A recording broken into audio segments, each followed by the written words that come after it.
Hello friends, welcome to SSC coaching centre. दोस्तों, आज के वीडियो में देखेंगे रीजनिंग के इम्पोर्टेंट प्रश्न। वही प्रश्न लेकर के आया हूं जो आपको बहुत ज़रूरत है। इन प्रश्नों की वही प्रश्न है जिनकी ज़रूरत है आपको। पूरा वीडियो देखेंगे, सब कुछ समझ में आएगा और प्रश्न कितने इंपॉर्टेंट है ये भी पता लग जाएगा। ठीक है, तो चलिए स्टार्ट करते हैं। पहला प्रश्न है, मैग्नेट शब्द के अक्षरों को वर्णानुक्रम में व्यवस्थित करने के बाद इस शब्द में कितने अक्षरों की स्थिति अपरिवर्तित रहेगी। अपरिवर्तित का मतलब है बदलेगी नहीं, जहाँ पर है वहीं पर रहेंगे। ठीक है, हमारे पास है M A G N E T, यही तो दे रखा मैग्नेट, मैंने इसको लिख लिया। अब यहाँ पर कह रहा है कि इनको अक्षरों को वर्णानुक्रम में व्यवस्थित करना है। वर्णानुक्रम में मतलब है कि ABCD जो होती है Z तक उस क्रम में लिखना है। A to Z में जो सबसे पहले आता है उसे लिखेंगे। तो यहाँ पर A सबसे पहले आता है हमारा A to Z में। ठीक है, ABCD में A to Z में A सबसे पहले। अब यहाँ पर वर्णानुक्रम में लिखना है ना, तो A के बाद B आएगा, B नहीं है, C आएगा, C नहीं है, D आएगा, D नहीं है, E आएगा, तो E दे रखा, तो अब E को लिखना है। इस तरीके से लिखना है, शुरू नंबर से स्टार्ट करना है और जो स्थिति बनेगी उसी को लिखते हुए जाना है। E के बाद F नहीं है, F के बाद G आता है तो G दे रखा है, मैं G ले लूँगा। G के बाद H नहीं है, I नहीं है, J K L M है। ठीक है, तो M ले लीजिए। M के बाद N O P Q R, भाई आ गया कुछ समझ में। M के बाद में N, और N यहाँ पर दे रखा है तो N O P Q R S T, T दे रखा है तो T। वर्णानुक्रम में इसी तरीके से लिखेंगे। तो पूछ रहा था कि कितने अक्षरों की स्थिति अपरिवर्तित रहेगी, कितने अक्षर ऐसे हैं जो बदलेंगे नहीं, अपने स्थान पर रहेंगे। देखिए, एक तो G नहीं बदला, G यहाँ से तीसरे नंबर पर था, यहाँ से तीसरे नंबर पे आ गया। और एक T की स्थिति नहीं बदली, ये छठे नंबर पर था और छठे पर ही लौट के आया। बाकी सबकी स्थिति बदल गई। देखो, M A अलग हो गया, A E अलग हो गया, N M अलग हो गया, E N अलग हो गया, लेकिन यहाँ अलग नहीं हुआ, यहाँ G और G, T और T। ठीक है, तो दो अक्षर हमारे ऐसे हैं ये दोनों जिनकी स्थिति अपरिवर्तित रहेगी। तो V ऑप्शन मेरा प्रश्न का बिल्कुल सही आंसर है। क्लियर है सभी को प्रश्न, कोई दिक्कत नहीं किसी को भी। ठीक है, अब देखेंगे अगला प्रश्न। अगला प्रश्न है, दी गई आकृति में कितने त्रिभुज हैं। एक आकृति आपको दी गई है, इस आकृति में कितने त्रिभुज हैं ये आपको बता देना है। आसानी से बता देंगे आप, कोई परेशानी आपको बिल्कुल नहीं होगी। ठीक है, देखिए कैसे। सबसे पहले तो आपको मैं बता दूं कि इधर से काउंट करो, इधर से करो, चाहे इधर से करो, देख लो उस साइड में कितने त्रिभुज आ रहे हैं। जैसे कि मैं इस तरफ से काउंट करूंगा तो इस तरफ कितने त्रिभुज आ रहे हैं। देखिए, सबसे पहली बात, यहाँ से कोने पे लूँ, ये मेरा एक त्रिभुज बनेगा। ठीक है, और एक मेरा ये त्रिभुज बनेगा, दो हो गए, और एक ही मेरा बड़ा वाला बन जाएगा ऐसे। तो कितने त्रिभुज बनेंगे इस साइड में? तीन। ठीक है, तीन बनेंगे। अब मैं इस साइड में आ जाऊँ तो इस साइड में भी ऐसे ही होगा, ऐसे करके एक त्रिभुज ये और एक ये बड़ा वाला, तो तीन इस साइड में बन जाएंगे मेरे। ठीक है, और ऐसे ही तीन इस साइड में बन जाएंगे, एक ये और एक ये। कितने हो गए भैया? तीन इस साइड में बन जाएंगे, 9 त्रिभुज हो गए। क्लियर है? इतना तो सभी को पता है कैसे बन रहे हैं, यहाँ तक कोई दिक्कत नहीं। अब देखिए किस तरीके से त्रिभुज और बनेंगे। मैं इस वाले कोने से लूँगा, ठीक है, इस वाले से, यहाँ से एक त्रिभुज तो ये हो जाएगा और एक त्रिभुज ये हो जाएगा। कितने हो गए भैया? 2 हो गए।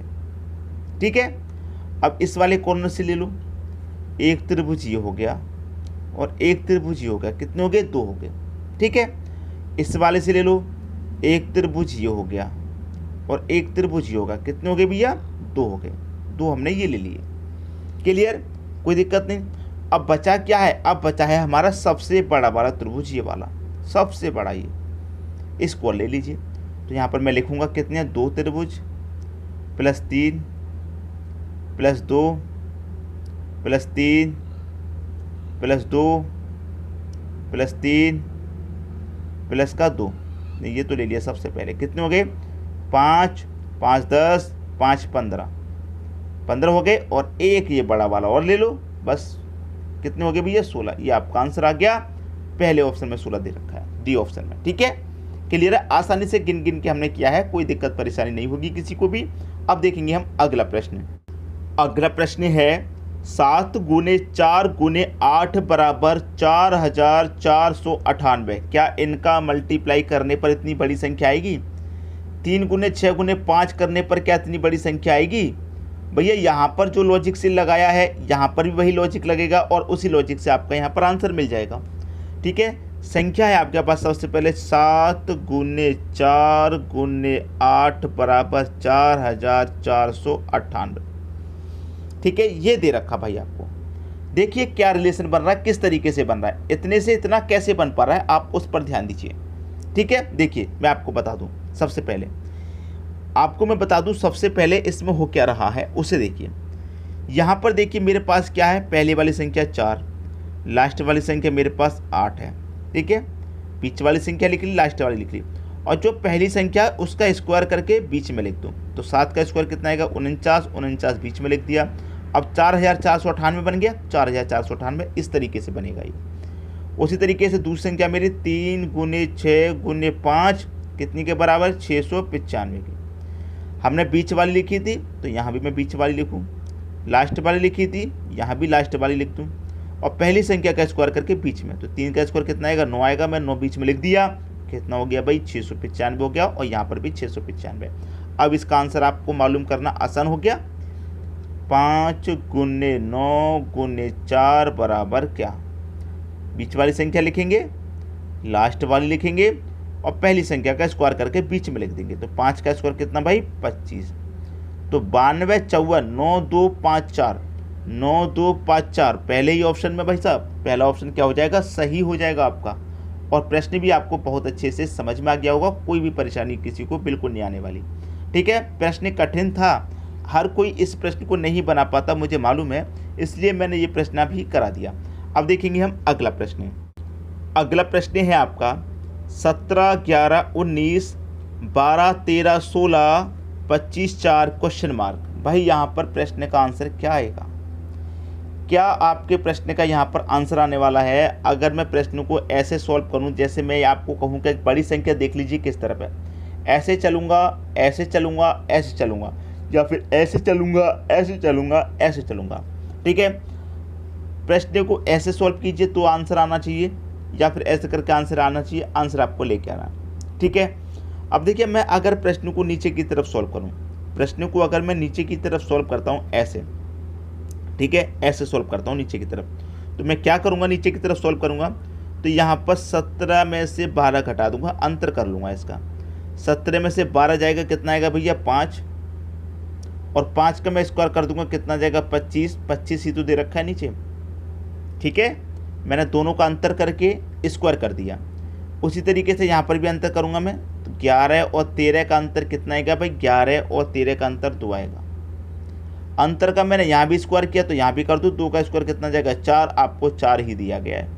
इसका मतलब हम कैलकुलेशन बिल्कुल ठीक कर रहे हैं। अब यहाँ पर 19 और 16 का अंतर कर दो, 19 और 16 का अंतर 3 आएगा। अंतर का फिर क्या करना है स्क्वायर, तो यहाँ भी अंतर का स्क्वायर कर देंगे, तो 3 का स्क्वायर मैं यहाँ पर कर दूंगा, 9 हो जाएगा, और इसका मतलब क्वेश्चन मार्क की जगह 9 आ जाएगा। 9 कहाँ दे रखा है, पहले ऑप्शन में। ये भी आपके प्रश्न का बिल्कुल सही जवाब हो गया। अब देखते हैं अगला प्रश्न। अगला प्रश्न है 73 का रिलेशन 343 से है, तो 93 का रिलेशन क्या होगा? भाई किससे बनेगा 93 का रिलेशन? प्रश्न की अगर मैं बात करूं, प्रश्न बहुत ही बढ़िया, बहुत ही लाजवाब होने वाला है। ठीक है, देखिए कैसे, क्योंकि 73 से 343 बनाना आसान नहीं है। कुछ तरीका ऐसा नहीं बैठेगा कि आप 73 से बना देंगे, लेकिन आप एक बात जानते हैं कि ये जो मेरा 343 है ये क्या है? ये क्या है दोस्तों? ये मेरा किसी न किसी संख्या का क्यूब है, ये मेरा 7 का क्यूब है। तो मैं क्या करूँगा, ये जो मेरे पास 7 है मैं इसे लिख दूंगा, और जो बाद वाली संख्या उसे मैं पावर में लिख दूंगा। तो 7 की पावर 3 कितना होता है भाई, 343 होता है। उसी तरीके से मैं यहाँ पर 9 को ले लूँगा, पहली संख्या ली, दूसरी संख्या को पावर में रखा, यहाँ भी पहली संख्या ली, दूसरी संख्या को यहाँ भी पावर में रखा, और 9 की पावर 3 का मान कितना 729। ये आपको क्यूब याद होने चाहिए। अगर आपको क्यूब याद नहीं होंगे तो आप कैसे प्रश्न का आंसर कर पाएंगे? ठीक है, किस संख्या का क्यूब कितना है ये आपको याद होने चाहिए। आप एग्जाम की तैयारी कर रहे हैं तो स्क्वायर या क्यूब ये तो आपको छोटी छोटी बातें हैं, ये तो आपको याद 100% होनी चाहिए। ठीक है, क्लियर है? 729 कहाँ दे रखा है, सी ऑप्शन में। ये आपके प्रश्न का आंसर आ गया। ठीक है दोस्तों, क्लियर हुई बात। अब देखेंगे हम अगला प्रश्न। अगला प्रश्न है दोस्तों प्रश्न थोड़ा बड़ा है क्योंकि 5 × 4 का सिमेट्री है, बड़ा है, देखने में भी ज़्यादा संख्या लग रही है इस बार। कोई बात नहीं, प्रश्न करना आपको आता है, तरीके आपको मालूम है तो कर लेंगे आप। जैसे कि अगर मैं ऐसे सरल करूँगा तो इधर 32, इधर सरल करूँगा तो 24, इधर सरल करूँगा 70। मुझे ये हिंट मिलेगी कि मुझे प्रश्न को इधर सॉल्व करना है क्योंकि बड़ी संख्या मेरी इधर दी गई है। ये मेरा हिंट हो गया। तो 4, 3, 2, 8 का मैं क्या करूँ कि 32 बन जाए। ठीक है, मैं क्या करूँ कि ये मेरा 32 बन जाए।